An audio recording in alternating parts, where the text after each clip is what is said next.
সাবেক স্পিকার শিরীন শারমিন চৌধুরীর দ্রুত জামিন এবং জামিনের 4 ঘন্টার মধ্যে কাশিমপুর কারাগার থেকে তার মুক্তির পরে অনেক আলোচনা সামনে এসেছে। বিশেষ করে আওয়ামী লীগের কোনো একটা পদে দায়িত্বপ্রাপ্ত হচ্ছেন, মুখপাত্র হচ্ছেন এবং আওয়ামী লীগের রাজনীতি তার নেতৃত্বে আবার পুনর্গঠিত হচ্ছে, এরকম আলোচনা যেমন ছিল, তেমনি আওয়ামী লীগের মূল নেতৃত্বকে বাইপাস করে একটা রিফাইন্ড আওয়ামী লীগ করার ষড়যন্ত্র, আওয়ামী লীগ ভাঙার ষড়যন্ত্র তাকে কেন্দ্র করে সেই আলোচনাও হয়েছে।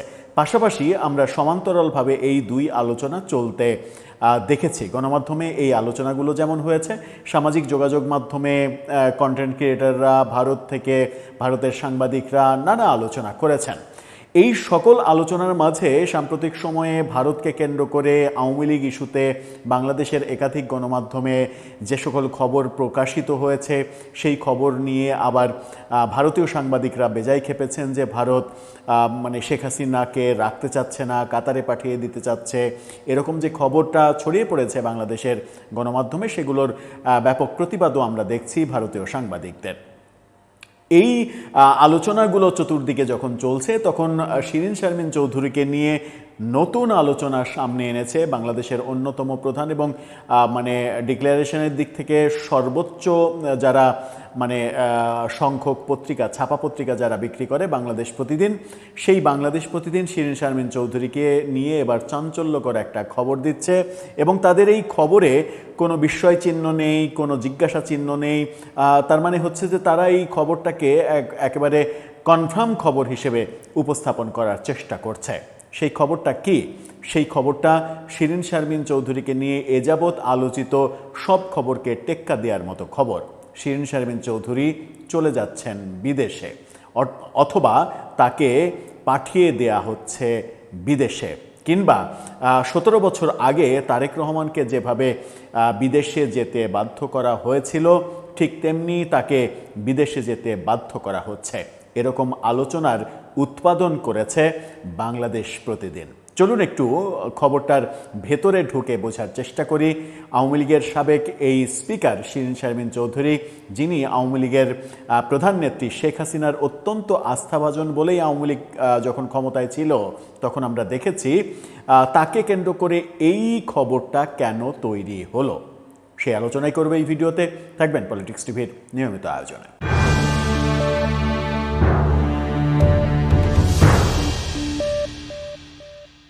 দর্শক, বলছিলাম আওয়ামী লীগের সাবেক স্পিকার শিরীন শারমিন চৌধুরীকে নিয়ে এবার চাঞ্চল্যকর বোমা ফাটানো খবর দিচ্ছে বাংলাদেশ প্রতিদিন।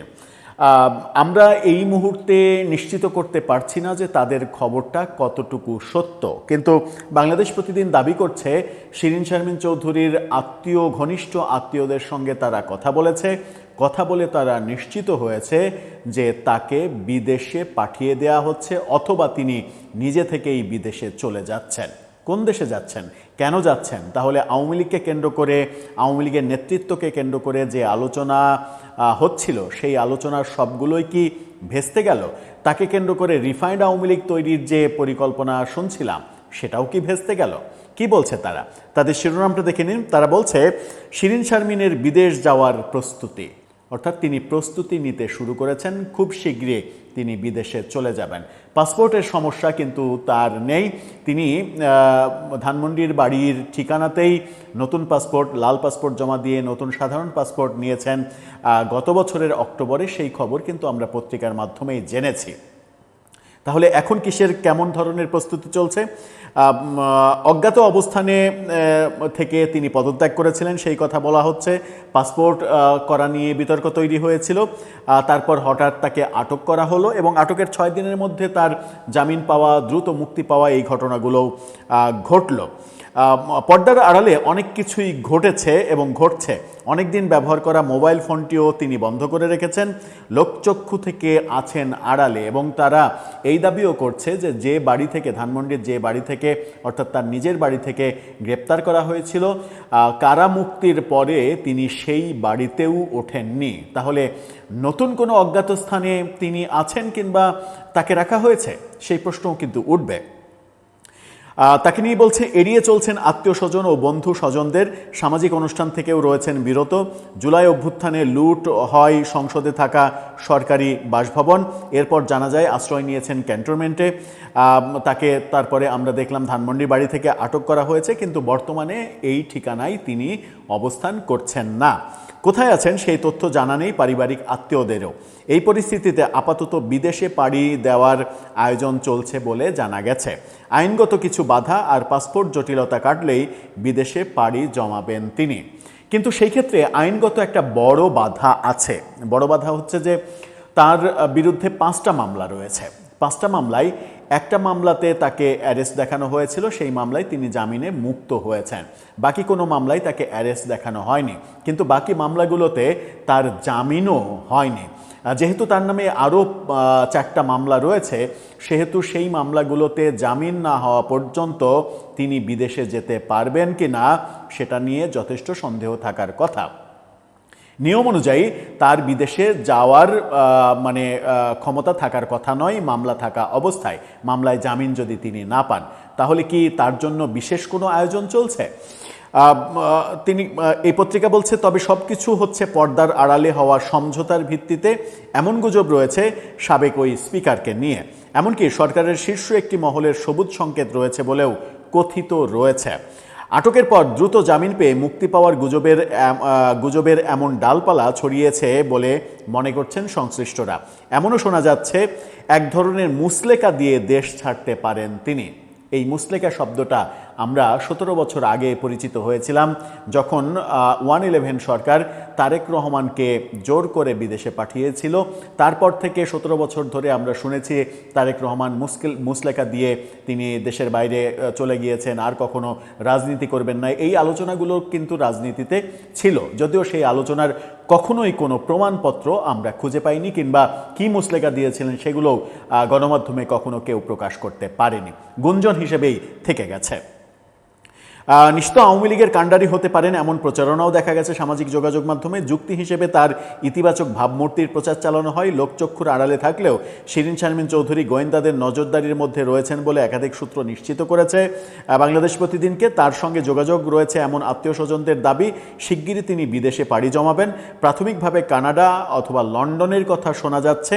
ইউরোপের কোনো একটা দেশেও শেষ পর্যন্ত তিনি যেতে পারেন। আত্মগোপনে থাকা অবস্থায় পাসপোর্ট জটিলতায় পড়েছিলেন তিনি। 2024 সালের 3রা অক্টোবর ঢাকার আগারগাঁওয়ে পাসপোর্ট অফিসে সাধারণ পাসপোর্টের জন্য আবেদনও করেছিলেন তিনি। আবেদনের পর 10 অক্টোবর তাদের আঙুলের ছাপ এবং আইরিশ, চোখের যে আইরিশ, সেটা জমা নেওয়া হয় এবং সেই কার্যক্রমটা ধানমন্ডির যে বাসা, সেই বাসায় পাসপোর্ট কর্মকর্তারা এসে করেছিলেন, সেটাও আমরা দেখেছি। এই ঘটনার তার বিরুদ্ধে ঢাকা এবং রংপুরে একাধিক হত্যা মামলা রয়েছে।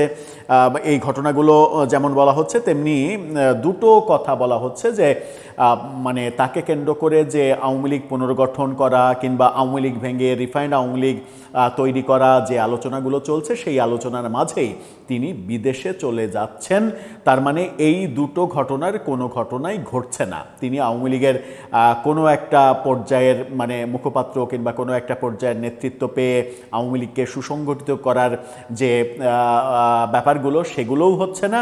আবার তাকে কেন্দ্র করে আওয়ামী লীগ ভেঙে নতুন আওয়ামী লীগ, তৃণমূল আওয়ামী লীগ, রিফাইন্ড আওয়ামী লীগ, এরকম তত্ত্ব বিভিন্ন গণমাধ্যমে যেগুলো প্রচার হচ্ছে, সেটাও হচ্ছে না। আবার বাংলাদেশ প্রতিদিন যেটা উস্কে দিল যে এক ধরনের মুসলেকা দিয়ে তিনি চলে যাবেন, কিন্তু আমরা জানি যে শিরিন শারমিন চৌধুরীর একটা ক্লিন ইমেজ রয়েছে। যদি সরকার রাজনৈতিক প্রতিহিংসার বশবর্তী হয়ে কোনো কর্মকাণ্ড তার উপরে চাপায়ে না দেয়, যেটা প্রফেসর ইউনুস মেটিকুলাস ডিজাইনে তার 1.5 বছরে করেছেন, সেরকম ঘটনা যদি না ঘটে, তাহলে শিরিন শারমিন চৌধুরীর কোনো ধরনের ওই 24-এর আন্দোলনে কোনো মানবতা বিরোধী কোনো অপরাধের সঙ্গে জড়িত থাকার কোনো দলিল কিংবা অভিযোগ এখন পর্যন্ত কিন্তু নেই। সুতরাং তার এই ক্লিন ইমেজে তার দেশে থাকার ব্যাপারে কোনো প্রতিবন্ধকতা থাকার কথা নয়।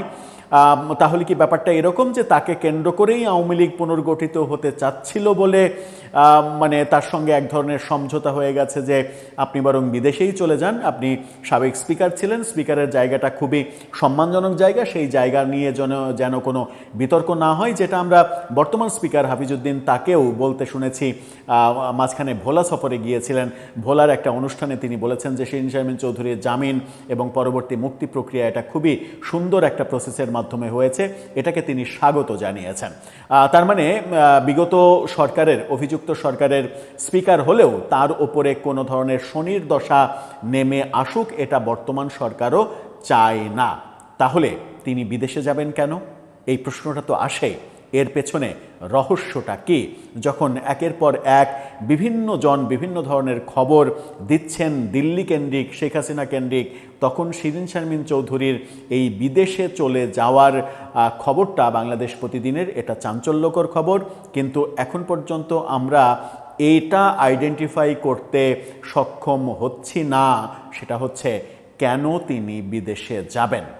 তার মানে তাকে কেন্দ্র করে নতুন আওয়ামী লীগ তৈরি করার যে প্রক্রিয়া কিংবা আওয়ামী লীগ ভাঙার প্রক্রিয়া, যেটা অনেকেই আলোচনা করছিলেন, যেটা আওয়ামী লীগ সরকারের বিরুদ্ধেও অভিযোগ রয়েছে যে তারা তাদের আমলে তৃণমূল বিএনপি করার মাধ্যমে বিএনপিকে ভাঙার চেষ্টা করেছিল, সেরকম এখন তৃণমূল আওয়ামী লীগের করে আওয়ামী লীগকে ভাঙার চেষ্টার আলোচনা চলছিল। সেই সকল আলোচনা কি ব্যর্থ হয়ে গেল? আপনার মতামত জানিয়ে লিখতে পারেন আমাদের কমেন্ট বক্সে।